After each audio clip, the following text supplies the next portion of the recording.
Bismillahirrahmanirrahim. Assalamualaikum warahmatullahi wabarakatuh. Perkenalkan, nama saya Imas Erlita Anggraini dari Manajemen I. Nah, di sini saya akan menjelaskan beberapa tugas yang telah diberikan oleh Bapak dosen pelajaran komputer bisnis 2, yaitu ada 3 nomor ya. Ada nomor 2, nomor 11, dan nomor 12. Nah, nomor 2 itu tentang SIM dan CA, Sistem Informasi Manajemen dan Sistem Informasi Akuntansi. Sedangkan nomor 11 itu tentang saham, dan nomor 12 itu tentang LTI dan Stockbit, itu aplikasi ya. Nah, kita mulai untuk penjelasannya.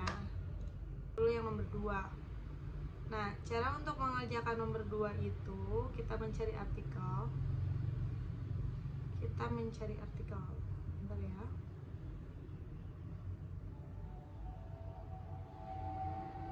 Nah, kita mencari artikel itu ada di Google Scholar atau Scholar Google ya, Scholar Google di Google Cendekia. Kita tinggal mengetik aja di situnya apa artikel yang mau dicari, karena saya mencari sistem informasi manajemen dan sistem informasi akuntansi, jadi saya mengetik itu.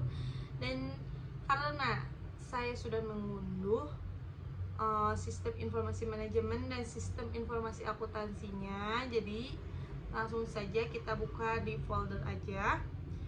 Ini adalah salah satu contoh sistem informasi manajemen ya. Nah, ini yang judulnya itu peran sistem informasi manajemen berbasis komputer dalam meningkatkan pelayanan publik di lingkungan kantor Bupati Kabupaten Berau. Tuh. Nah, kita lihat di sini. Ini hanya salah satu contoh dari SIM. Banyak banget ya, banyak banget. Tinggal kita cari aja di Scholar Google, baca aja untuk meningkatkan durasi. Untuk mengurangi durasi juga, kita langsung aja ke sistem informasi akuntansi. Ini adalah salah satu contohnya ya, judulnya itu pengaruh kualitas sistem informasi, dan perceived usefulness pada kepuasan pengguna sistem informasi akuntansi. Maaf ya, udah belibet gini. Nah, ini salah satu contohnya. Kita tinggal cari aja ya di Google, banyak banget. Ini hanya salah satu dari sekian banyaknya, oke? Nah, ini bisa dilihat, bisa dibaca juga.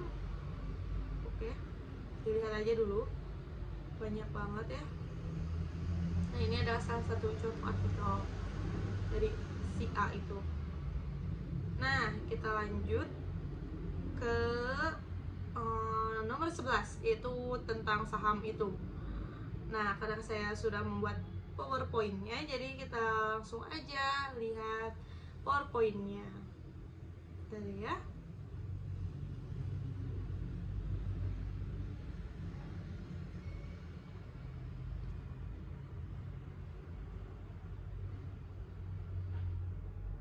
Nah, ini PowerPoint-nya. Kita bahas, oke? Saham. Saham adalah sebuah bukti kepemilikan nilai sebuah perusahaan. Artinya pemilik saham adalah pemilik perusahaan. Semakin besar saham yang dimiliki, maka semakin besar kekuasaan di perusahaan tersebut gitu guys. Maaf ya, terlalu ini. Oke, kita lanjut. Ada beberapa hal yang dapat membantu investor pemula dalam bertransaksi di pasar saham. Itu segmen saham ya. Ada pasar reguler, transaksi dilakukan dalam satuan lot perdagangan. Satu lot itu sama dengan 100 lembar ya.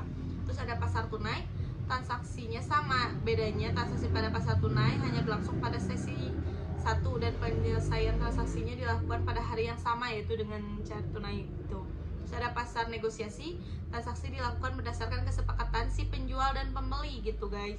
Jadi negosiasi itu ada kesepakatan di antara si penjual dan pembelinya gitu, hingga memiliki penyelesaian dalam transaksinya. Oke, lanjut. Ada mekanisme perdagangan pasar. Pada mekanisme perdagangan pasar terdapat prioritas harga dan waktu yang perlu diperhatikan. Prioritas harga keutamaan merupakan prioritas yang diberikan kepada investor dengan penawaran yang lebih baik dibanding investor lain gitu. Terus jadwal perdagangan saham. Perdagangan saham pada pasar sekunder berlangsung 2 sesi. Pada sesi pasca penutupan, post trading hanya dapat memasukkan penawaran, itu memasukkan ya, jual atau permintaan beli pada harga penutupan closing price. Terus ada fraksi harga juga.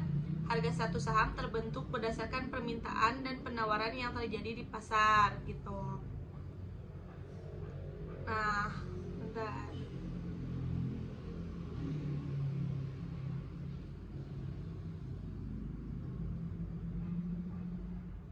Nah, lanjut.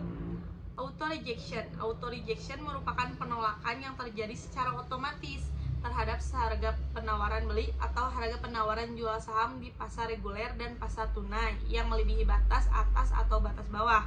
Terus ada juga biaya transaksi.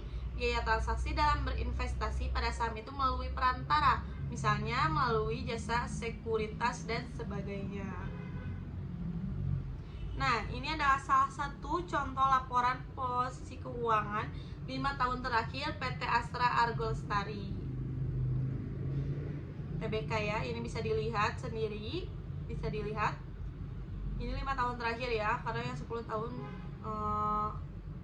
tidak menemukan gitu.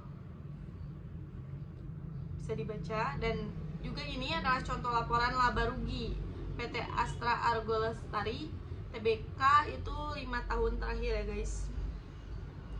Nah, terus ada penyebab turun naiknya saham. Penyebab turun naiknya saham itu lumayan banyak ya.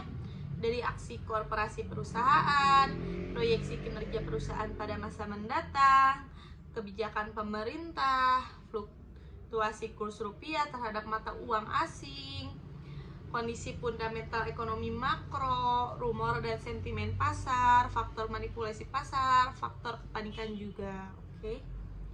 Nah, sekarang kita lanjut ke jumlah dan daftar saham berdasarkan abjad. Nah, ini bisa dilihat aja ya, dibaca, dilihat dan dibaca. Ini adalah beberapa contohnya, dan ini adalah istilah dalam saham. Ada blue chip, sebuah saham dari sebuah perusahaan besar yang sudah diakui secara nasional dan sudah memiliki kemapanan dalam finansial gitu. Terus ada cut loss, memotong kerugian, sebuah kerugian dari turunnya harga saham yang sudah dibeli. Terus ada IPO atau Initial Public Offering, yang artinya adalah, yang maksudnya adalah saham perdana kepada publik. Perdana maksudnya adalah perusahaan yang masih pertama dan menawarkan sahamnya ke publik gitu. Terus ada dividen, sebuah pendapatan yang diperoleh dari saham bersumberkan dari laba perusahaan yang berumur 1 tahun. Terus ada capital gain, merupakan perbandingan antara saham yang dijual dan dengan saham yang dibeli. Market capitalization, yang mempunyai arti kapitalisasi perusahaan gitu. Lanjut, bentar ya.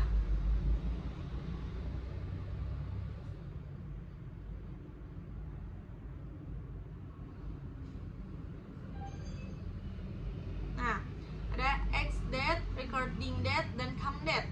Come date, tanggal penentuan untuk mendapatkan dividen, yaitu investor. Dividen, maaf.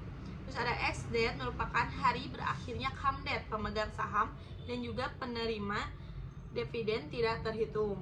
Terus ada recording date, tanggal pencatatan yang melakukan pasar tunai come date kepada para penerima.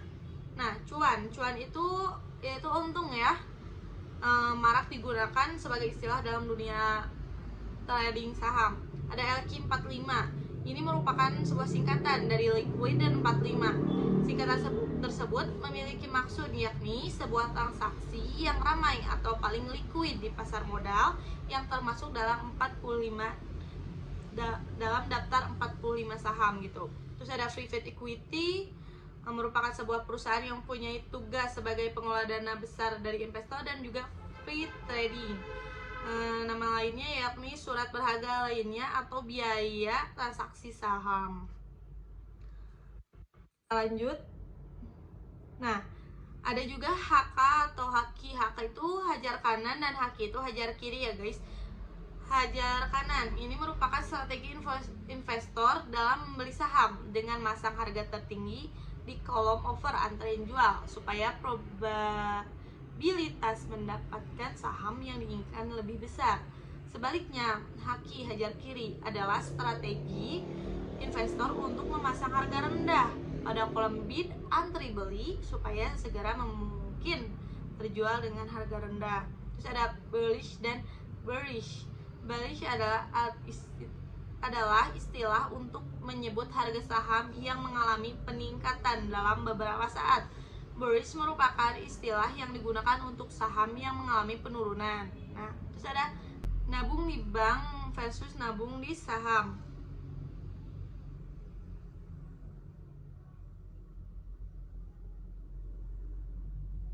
Menabung di bank dan di saham sama-sama aman. Terus keuntungan menabung di bank lebih kecil ketimbang di saham. Menabung di bank risikonya kecil, sedangkan di saham risikonya besar. Menabung di bank kita hanya menjadi nasabah, tapi kalau di saham kita jadi investor gitu. Terus menabung di bank uang tergerus oleh inflasi, tapi kalau di saham ada kemungkinan besar tidak gitu. Terus ada menabung di bank memiliki imbal hasil yang pasti, sedangkan menabung di saham itu tidak gitu, karena turun naiknya itu trading.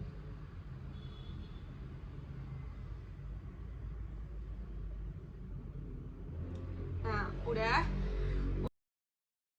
Nah, untuk nomor terakhir yang nomor 12 itu kan mendownload RTI dan Stockbit. Nah, caranya untuk di handphone Android ke Play Store, dan kalau untuk iOS itu ke App Store.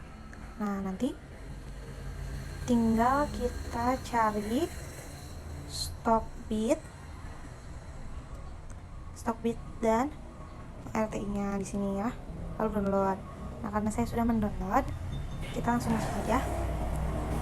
Pertama-tama yang RTI Business dulu ya.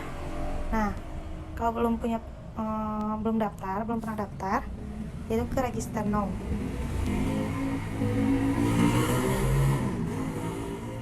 Nah, kesini masukkan email, password, confirm password, terus nomor handphone, dan terus jangan lupa untuk dicek di sini ya. Nah, terus karena saya sudah punya akunnya, jadi tinggal masukin aja. Saya masukin dulu ya.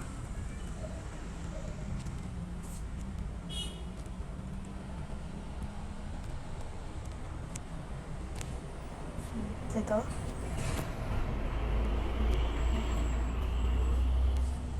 Kita masih login.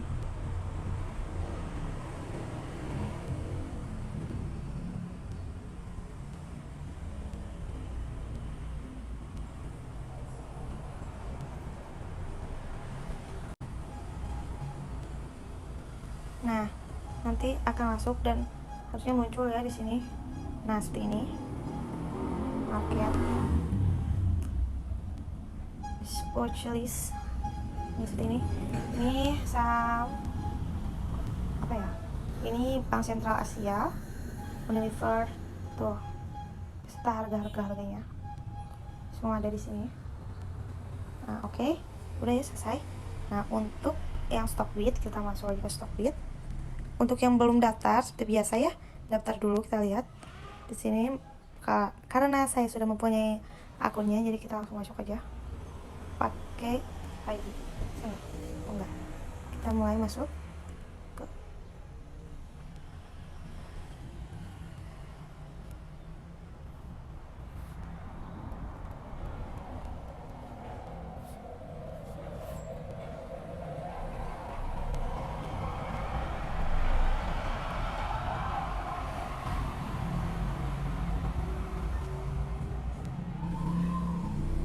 Nah, ini adalah all wish list saya ya, pengennya.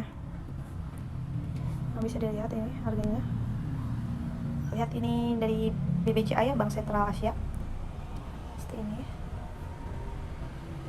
Untuk pembelinya tinggal beli. Terus buka akun trading kayak gitu. Nah, ini udah masuk ya, udah masuk ke akun gitu. Nah, sekian dari saya. Wassalamualaikum warahmatullahi wabarakatuh.